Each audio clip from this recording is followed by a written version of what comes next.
So just yesterday, I watched this this brilliant executive basically just stall her entire upward trajectory in exactly 40 minutes. Oh, wow. In 40 minutes? Yeah, 40 minutes flat.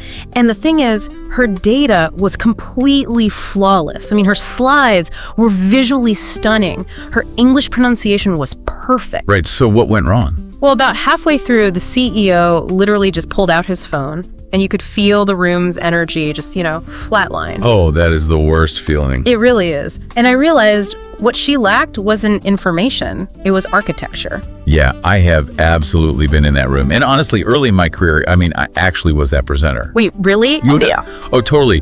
You pour like 8 hours into perfecting every single graph and metric, right? Because you believe that clear data is just enough. Right, you think the numbers will just speak for themselves. Exactly. But when you treat your audience as this passive receptacle for information rather than an active participant in a high-stakes argument. They just tune out. They do. The information just evaporates. 20 minutes in, the phones come out. Yeah, and for you listening right now, I'm sure you've experienced this. You've sat in an audience, watched a technically perfect presentation, and realized, 5 minutes later that you couldn't recall a single compelling point. It's a completely universal experience.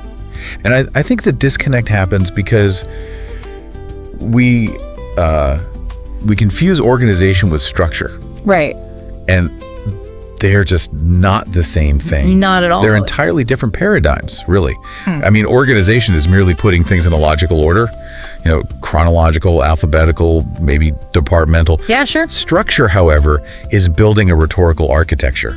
It creates movement, it creates narrative tension, and most importantly, persuasion. Right, because most professionals know exactly how to organize a slide deck. Oh, everyone knows how to do that. But very few actually know how to structure an argument. But let me push back on that distinction for a second, just to test it. Sure, go for it. So if I'm presenting to my regional team and my points are in a perfectly sequential order-like budget, then timeline, then deliverables. Right. Doesn't that organized sequence just naturally create I'm leading them from point A to point C, right? Well, it leads them, yeah, but it doesn't compel them. Ah, okay. What do you mean by compel? So an organized list basically gives the audience permission to tune out at any moment.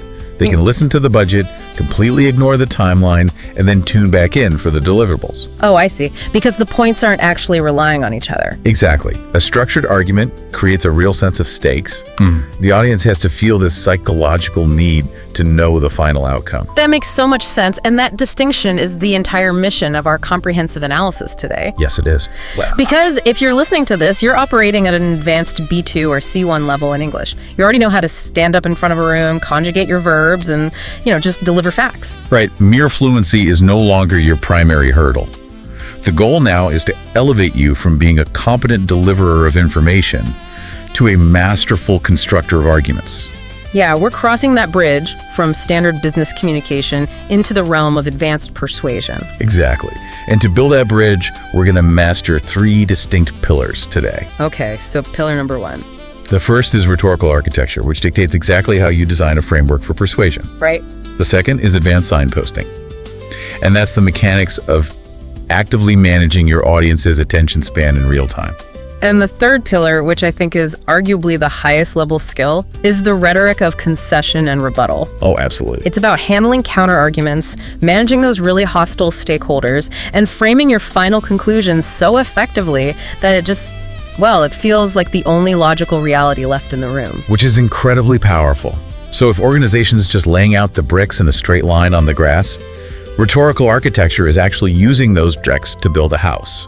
A house that people actually want to walk into. Exactly. So let's look at the foundational blueprint of that house, which is the 3-movement structure. Right. And we should point out that this structure is directly adapted from classical rhetoric, but it's been, modernized for the boardroom. Yeah, the fundamental premise here is that while an organized presentation merely has a beginning, a middle, and an end, a structured presentation creates this constant, inescapable forward movement. So let's break down that first movement, the provocation. Yes. We really have to address the standard corporate opening here because it is just a massive failure at the C1 level. It really is. I mean, you know the exact script, right? Good morning, my name is so-and-so. Thank you so much for being here. And today I'm going to present about X. Ugh. Yeah, that standard opening is just a psychological disaster. It is. Because when you open with administrative pleasantries and an agenda slide, you're actively signaling to your audience's nervous system that absolutely nothing is at stake. You're practically inviting them to check their emails? Literally. The human brain is ruthlessly efficient. If it doesn't immediately detect a threat, an opportunity, or a puzzle, it conserves energy by just, tuning out. Right. So if we completely ban the good morning and here is my topic opening, what exactly do we replace it with? A provocation. Yes. Which is a statement, a highly specific question, or maybe a striking observation that creates immediate cognitive dissonance or tension. The sole purpose of your open breath is to make the audience feel an urgent need to stay for the resolution. Yeah, just think about the physical shift in a room when a speaker bypasses those pleasantries. Oh, it's palpable. Imagine opening a quarterly review, not with an agenda, but with this. The assumption most organizations make about our current market is not just wrong, it is precisely backwards. And I'm going to show you why. Wow. Yeah, the tension there is immediate because you are challenging a core belief right out of the gate. Yeah. Or consider opening with a structural question. Like, how many times in the last year have we made a decision that seemed completely rational in the moment, only to discover 6 months later that we were solving entirely the wrong problem? I mean, if someone opens a meeting like that, my laptop is closed. I am looking right at them. Right, because they aren't asking for your attention. They are demanding your intellectual engagement from the very first second. You create a void that the audience desperately wants filled. And once you've hooked them with that provocation, you have to shift immediately into movement 2, which is the development. Yes, the body of your presentation. And at the advanced level, this must be a 3-part argument. It can never just be a list of unrelated points. The psychological difference between a list and an argument is actually immense. A list sounds like, first I'll cover the market analysis, second the financials, third my recommendations. It's organized, yeah, but it completely lacks persuasive force. Why does it lack force exactly? Because with a list, the points don't depend on each other. The audience can mentally accept your financials, but then entirely dismiss your market analysis. Right. There is no cumulative logic forcing their brain towards your ultimate conclusion. It's just a fragmented experience. I like to visualize this as the difference between a buffet and a staircase. Oh, that's a great analogy. Right, because a list of points is a buffet. The audience walks up, they put a little bit of the financial data on their plate, they leave the market analysis behind, and they sit down. They only take what they already agree with. Exactly. But an argument is a set of stairs. You cannot reach the top landing without stepping on every single individual stair in sequence. If you miss a step, the whole structure fails. Your audience really has no choice but to climb the logic with you, step by step. So a true 3-part staircase argument sounds more like this. First, our current approach is actually 30% more expensive than we realize. Second, that hidden cost is driving our highest tier clients away. Therefore, third, here's the alternative architecture that solves both. Just listen to how that builds. Each point derives its validity entirely from the previous one. Yeah, the conclusion, your recommendation, becomes structurally inevitable. Exactly. A stakeholder cannot agree with step 1 and step 2 without being logically forced to accept step 3. Which brings up this really ruthless rule for the second movement. Every single stage of your staircase must explicitly answer the question, so what? Yes. The audience should never at any point be left trying to deduce why a specific metric is on the screen. If a piece of data, no matter how beautifully researched it is, does not advance the argument to the next logical step on the staircase, you cut it, period. You have to kill your darlings, which naturally leads us to the final peak of the staircase. Movement 3, the call to decision. Right, and we really need to critique the polite summary close here. Oh, definitely. Because you reach the end of your time, you soften your voice and you say, to summarize, we have looked at X, Y, and Z. Thank you for your attention. Any questions? It is perfectly competent and entirely forgettable. Yeah, a summary simply ends on data. It bleeds out all the momentum you just spent 20 minutes building. A truly persuasive close at the C1 level needs to execute 3 highly specific elements to permanently seal the argument in the audience's mind. Okay, what's the first element? The first is crystallization. You must distill the entire complex argument into one single, inescapable sentence. So if the audience forgets every graph and every metric, What is the one undeniable truth they absolutely must carry out of the room? Exactly. You deliver that crystallized sentence, and then you move to the second element, which is framing the decision. You don't ask for agreement, right? No, never. You frame the subsequent action as a logical inevitability. It's just the only natural consequence of the reality you have just built together. And the third element is the one that terrifies people the most. Oh yeah, silence. You deliver that crystallized inevitability, and then you just stop talking. You use a deliberate, heavy pause to let the sheer weight of the argument settle on the room's shoulders. Silence is deeply uncomfortable when you're standing on a stage, but it projects absolute authority. It really does. Let's look at some advanced closing language. Instead of a summary, you say, "The question is no longer whether we should make this structural change. The data has made that case for us. The only question left is how quickly we choose to act." You're actively removing the option of saying no to the change. Yeah. You're only giving them the option of when. Right. Or you could frame it like this. The most important sentence in everything I've presented today is this. Everything else was just the evidence. That is the conclusion. Which is so strong. But, you can build the most beautiful staircase argument in the world, but if you don't turn on the lights, your audience is still going to trip and fall. That lighting system, the way you guide them safely through the architecture, that's our second pillar, advanced signposting. Yes, because at the A2 or B1 level, signposting is really just announcing basic transitions. Next, I will talk about. Or moving on to my second point. It functions, but it's completely passive. It's like a narrator just reading the chapter titles. But at the C1 level, signposting becomes an active psychological management tool. It's about framing what's coming, mitigating fatigue, and manipulating attention. There are 4 advanced functions of signposting that elevate a speaker from a narrator to a guide. Let's start with function 1, orientation. Right, which goes way beyond just telling the audience where they are. It's about telling them exactly why their current location connects to what they just heard. You're constantly mapping the journey for them so they never feel lost. Because the brain craves context. So instead of hollow transition like next point, you provide orientation. Now that we have established the sheer scale of the financial problem, I want to turn to what I consider the most counterintuitive aspect of the solution. That orientation looks backward to the problem, it looks forward to the solution, and it adds a psychological hook with the word counterintuitive. Exactly.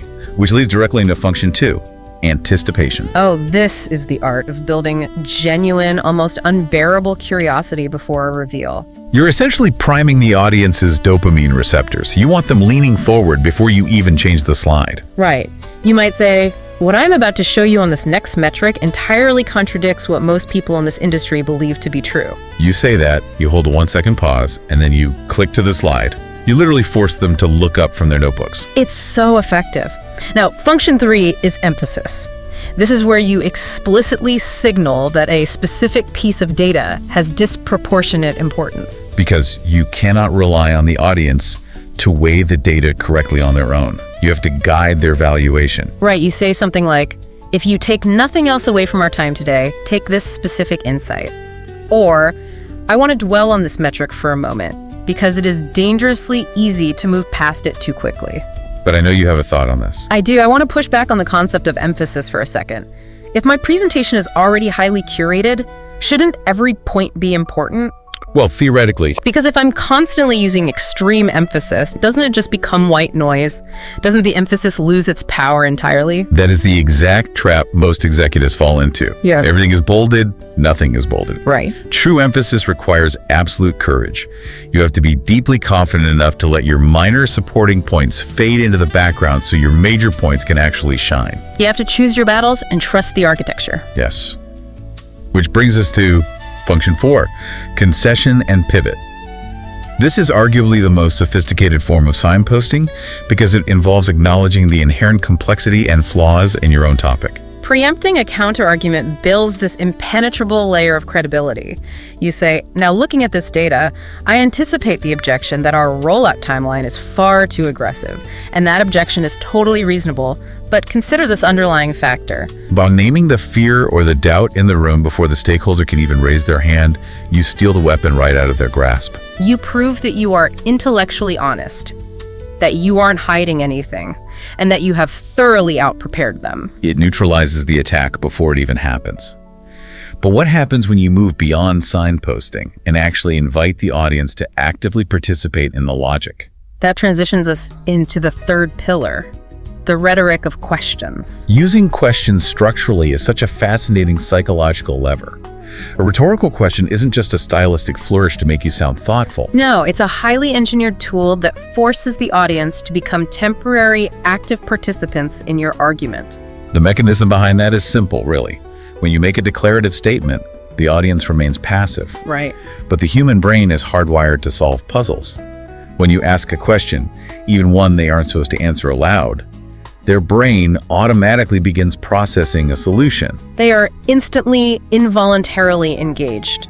Let's look at the specific structural placements for these questions. We already established using one at the very opening as a provocation. Yeah, like, what would it cost this company if we continued this exact strategy for another 3 years? You can also deploy them as a highly effective transition device to signal a major conceptual shift. Instead of saying, let's look at solutions, you ask the room, so if the current high-touch approach is actively failing, what actually works? You can place one right before a major insight to build that anticipation we discussed earlier. Or you can use it at the very close to frame the final decision. The question is not if the market is shifting. The question is whether we will be the ones leading that shift. Now let's explore what happens when the audience actually gets to ask questions back. The Q&A section. The minefield. Truly. I cannot overstate this reality. At the advanced C1 level, a weak defensive Q&A will completely obliterate a brilliant presentation. But the reverse is also true, right? A masterful, authoritative Q&A session can rescue a mediocre presentation. Absolutely. It is the arena where your true authority is tested without a script. We need to equip you with specific C1 phrases for navigating this. Okay, the first essential skill is clarifying. Never, under any circumstances, begin answering a question you don't fully understand just to avoid an awkward silence. Whoa, that's a disaster. Instead say, if I understand the core of your question correctly, you are asking about the regional timeline. Is that right? But what if you get hit with a highly complex question that requires some deep processing and you don't want to look like a deer in the headlights while you think? You need specific language to buy time without appearing unprepared. You can smoothly take control of the pacing by saying, that is a really critical question. I want to take a moment to think about the most precise way to answer that. It flatters the person asking, it shows respect for the topic, and it gives your brain a crucial 5-second buffer. It's perfect. Let me introduce the nightmare scenario, though. What if a stakeholder is flat out attacking your data? They are hostile, they are aggressive, and they clearly want to dismantle your entire argument in front of the board. How do you survive that structurally? The absolute secret to handling a hostile question is to validate the challenge without ever yielding your conclusion. Validation, okay. You do not get defensive. You say, I think that is a very fair challenge to the position I have been outlining. Here is exactly how I would respond to it. That is linguistic Aikido. By calling their aggressive attack a fair challenge, you strip all the hostility and emotion out of it. You instantly position yourself as a reasonable, composed expert engaging in a peer debate rather than a victim under fire. You also need the courage to acknowledge your own limits. If you genuinely do not know a specific data point, do not guess. Never guess. A C1 professional says, I don't have the granular data to answer that with the confidence it deserves, but here is the trend I'm seeing. Intellectual honesty builds far more trust than a shaky, fabricated answer. Definitely. And to execute all these structural moves to build the staircase and to handle this level of Q&A, you need a highly specific vocabulary arsenal. Yes, let's build that toolkit right now. These are the 7 C1 vocabulary words. Think of these as your pocket words. We are going to spell each one out clearly, explore the advanced psychological definition, and show you exactly how to wield it in a corporate environment. Let's begin with word 1. It is rhetoric, rhetoric. I will repeat the spelling. rhetoric, rhetoric. This is a noun, and its adjective form is rhetorical. And rhetoric is very frequently misunderstood, isn't it? It is. People use it negatively, implying empty political promises or manipulation. But in advanced professional English, rhetoric simply refers to the strategic use of language, structure, and argumentation to genuinely influence and persuade an audience. Here is a rich, natural example of it in context. His presentation was technically competent, but what truly set it apart was the rhetoric. The way he opened with a provocation and built the staircase argument, he wasn't just informing the board, he was persuading them. Exactly. It's the art of persuasion. Now for word 2. Signposting. Signposting. Let's spell that again. Signposting. Signposting. This functions as a noun or as a verb in the form to signpost. We explored the mechanics of this earlier, but strictly defined, signposting refers to providing explicit linguistic markers that indicate the direction, progress, or valuation of your argument. It's how you constantly tell the audience where they are and why it matters. An example in a professional review would be, the reason her highly complex 40-slide presentation felt so effortless to follow was the precision of her signposting. At every single transition, she oriented the room and told them exactly why the next metric mattered. Let's move to word 3, which is a critical defensive maneuver. Concession. Concession. I will spell that one more time. Concession. Concession. And the verb form is to concede. A concession is the deliberate, strategic act of acknowledging that an opposing argument or a limitation actually has merit or partial truth right before you deliver your rebuttal. It is a highly sophisticated technique because it demonstrates total intellectual security. Think about the psychological impact of this in practice. The most persuasive moment of his pitch came when he made a deliberate concession. He openly acknowledged the strongest argument against his own proposal, which made the board trust his final rebuttal entirely. Word 4 is the absolute core of organization. Throughline. Through line. Let's spell it again. Throughline. Through line. This is a noun. A through line is the central unifying narrative thread that runs through an entire presentation from the first breath to the final silence. It connects every single data point to one coherent purpose. If a slide doesn't directly serve the through line, it is a distraction. Here's how you might discuss it. Reviewing her deck the night before the conference, she realized she had no clear through line. She spent 3 hours identifying the single claim she wanted accepted and ruthlessly cut everything that didn't serve it. Word 5 is a proactive strategy. Preempt. Preempt. I will spell that again. Preempt. Preempt. It functions as a verb, and the adjective is preemptive.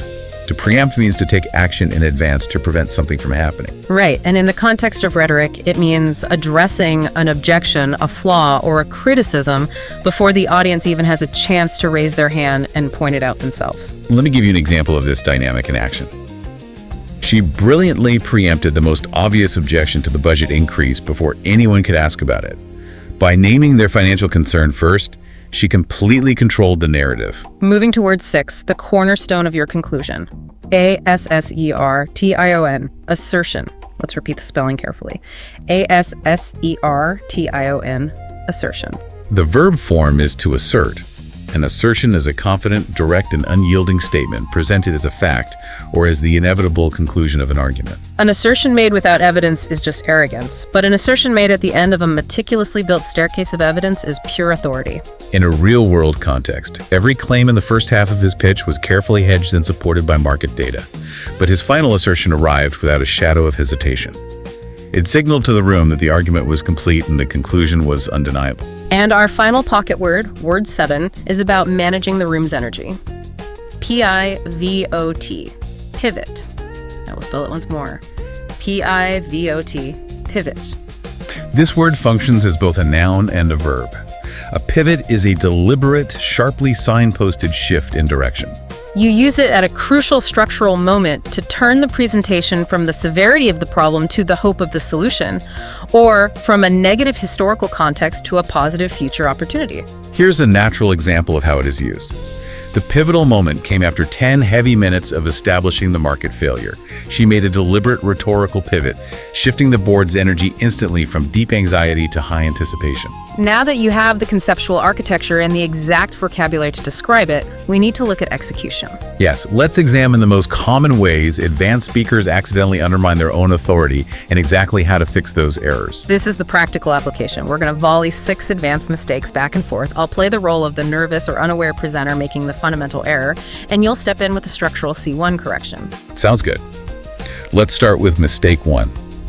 Set the scene for us. Show us what a weak, structurally empty opening sounds like. Good morning, everyone. Thank you so much for taking the time to be here. Today, I will be presenting our quarterly internal communication strategy. Okay, stop right there. That completely fails at the advanced level because it signals that this is merely an informational exchange. It tells the room nothing is at stake. So what's the fix? The correction. Open with a provocation. Create immediate tension or curiosity before you ever introduce yourself or the topic. Okay, mistake 2. Let's say I'm deep in the body of my presentation, moving through the data. Firstly, we will look at the budget deficit. Secondly, we will review the delayed timeline. Thirdly, we will discuss the staff allocation issues. We see executives do this constantly. At a basic language level, that is perfectly clear. But rhetorically, you are just providing a list. Listing is not arguing. Right. The correction. Frame it as a cumulative staircase argument. Say, I want to make a 3-part case that builds on itself. Let's look at mistake 3. I've reached the very end of my time. I want to wrap up. In conclusion, to summarize everything we've talked about, we have seen that X, Y, and Z are true. I hope you found this overview informative. A summary close is technically competent, but it is rhetorically dead. It ends on a loss of momentum. So how do I close? The correction. End on a single, crystallized assertion. Frame the required action as a logical inevitability, and then hold a deliberate, heavy pause. Let the silence do the work. Let's move to the unpredictability of Q&A for mistake 4. Someone asks me a highly specific, complex question about a data subset I simply didn't research. I panic and default to, I'm sorry, I don't know the answer to that. While that is grammatically perfect and honest, rhetorically, it is incredibly weak. It signals a hard intellectual limitation and slightly damages trust. So I shouldn't just say, I don't know. The correction. I don't have the granular data to answer that with the confidence it deserves, but what I can tell you is that frames the lack of knowledge as a commitment to accuracy. Mistake 5 is a subtle one, but very common when speaking a second language. I'm presenting my findings, but I'm nervous about overstepping. I think that maybe we should consider changing the strategy because it could perhaps lead to somewhat better results. Excessive hedging actively dismantles your own authority. It makes a rigorously researched conclusion sound like a fragile personal opinion. Right, you sound unsure. The correction. Hedge appropriately during the evidence phase when discussing probabilities, but shift to absolute, unyielding assertion for your final conclusion. Finally, mistake 6. I finish answering a particularly tough question from a stakeholder, and I want to close the interaction politely, so I say, I hope that answers your question. That phrase is far too passive. I'm- The word hope implies you lack certainty in your own reasoning. Yeah, that makes sense. The correction. Close the interaction with authority. Ask directly, does that address the core of what you were asking? Or simply state, thank you, I am glad that crucial point came up. Theory and correction are great, but real-time application is everything. We need to put all of this structural theory, the provocation, the staircase, the signposting, the concession, into a realistic simulation so you can hear exactly how it flows under pressure. This is where we bring it all together. Let's establish the scenario for the advanced role play. You are going to play presenter, making a high-stakes business case to completely overhaul our company's client communication strategy. And you will play a senior stakeholder sitting across the table. You are highly skeptical, you are protective of the current legacy strategy, and you are actively looking for flaws in my argument to interrupt me. Exactly. For you listening, pay intense attention to the structural mechanics here. Do not just listen to the English. Listen to the architecture. Listen for the opening provocation, the active signposting, the deliberate pivot, and precisely how counter-arguments are neutralized. Let's jump into character. The fundamental assumption we make in this company is that our highest tier clients want more communication from us. The data I am about to show you proves that this assumption is not just slightly inaccurate, it is actively driving our most profitable clients toward our competitors. Let's pause and break character for a second. Notice exactly what just happened. There was no good morning, no today I will present. Just pure, unadulterated narrative tension.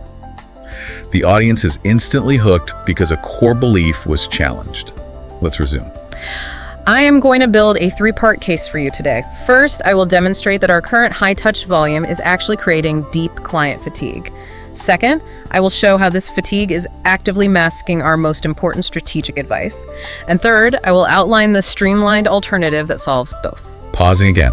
That is the staircase argument clearly laid out. It is not a buffet list of topics. It is a cumulative flow of logic. The third point structurally solves the problems established in the first two. Let's skip ahead to the transition between the problem phase and the solution phase. Now that we have established the sheer financial cost of this communication fatigue over the last 2 quarters, I want to pivot entirely. I've spent the first half of this meeting telling you what is fundamentally broken. I want to use the second half to show you exactly what right looks like and why it is highly achievable this quarter. Jumping in as the stakeholder, hang on a second.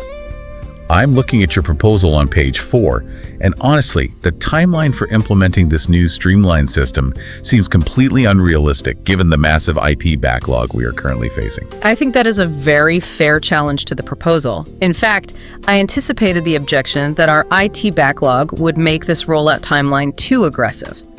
However, the reason I remain absolutely confident in this schedule is that this solution bypasses our legacy IT infrastructure entirely. It is essentially plug and play. Breaking character. That was flawless execution of the concession and rebuttal. You validated the challenge to strip the hostility out of the room, you used the phrase anticipated the objection to prove you were preemptive, and you provided a factual, unshakable rebuttal. Take us to the final close. We have looked at the cost of the fatigue, the risk to our strategic value, and the alternative system. The question is no longer whether we must change how we speak to our clients. The only decision left is whether we implement this architecture today or wait for another competitor to beat us to it. And scene. The silence following that statement is heavy. That was an excellent demonstration of rhetorical architecture in motion. It felt good. Let's intellectually dissect the mechanics of what just happened in that sequence. You used emphasis, anticipation, and a massive assertion at the end. What I felt most strongly, acting as the presenter in that simulation, was how much psychological control that architecture gave me. By telling you exactly what the 3 steps of my argument were going to be up front, I never felt lost. The through line protected me. Think about what the weaker, purely informational B1 level version of that exact same presentation would have sounded like. It would have started with a generic agenda slide. It would have listed the communication problems one by one without connecting them. And when you interrupted me with that aggressive challenge about the IT backlog, the B1 version of me would have likely gotten defensive or just nervously said, "Oh, I hope IT can handle it." Right.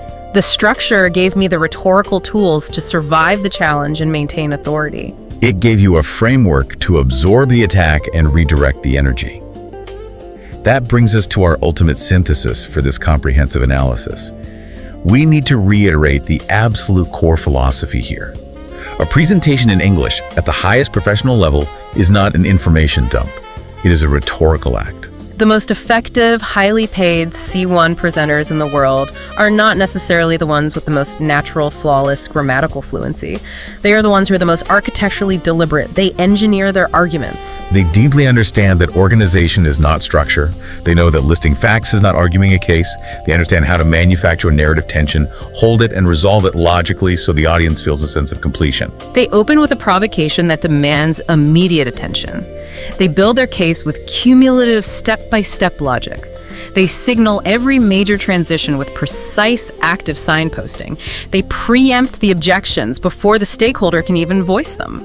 And they close with a single, devastatingly clear assertion that makes their proposed decision feel like the only logical reality left in the room. Most importantly, these are entirely learnable skills, not innate magical talents. You do not have to be born a charismatic public speaker to master rhetorical architecture. You just have to be willing to build the staircase step by step and force your audience to climb it with you. And now we want to hear directly from you, the listener. We have a specific question for you to answer in the comments wherever you are listening to this. What is the single most difficult part of presenting in English at an advanced level for you? Is it the opening, the Q&A, or something else? Is it crafting that initial provocation without sounding arrogant? Is it structuring the cumulative argument so you don't lose your place? Is it handling the intense anxiety of the Q&A section or a completely different challenge?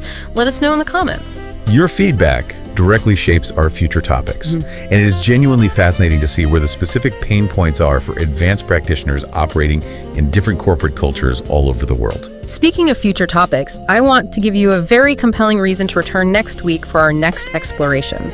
We are going to tackle collocation mastery. Collocations are the absolute secret weapon to eliminating that rigid, translated, or unnatural phrasing that haunts non-native speakers.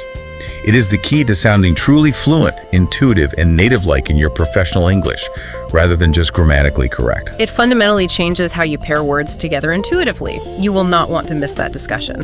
Thank you for listening and for doing this deep intellectual work with us today. We will see you next week. See you next week. And Remember, the golden rule of persuasion. The argument comes first, then the words.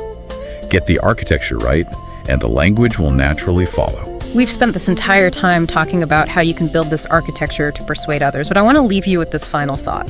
The next time you're sitting in the audience and someone is presenting to you, watch their architecture. Are they manipulating your attention with anticipation? Are they forcing you up a logical staircase you don't actually want to climb?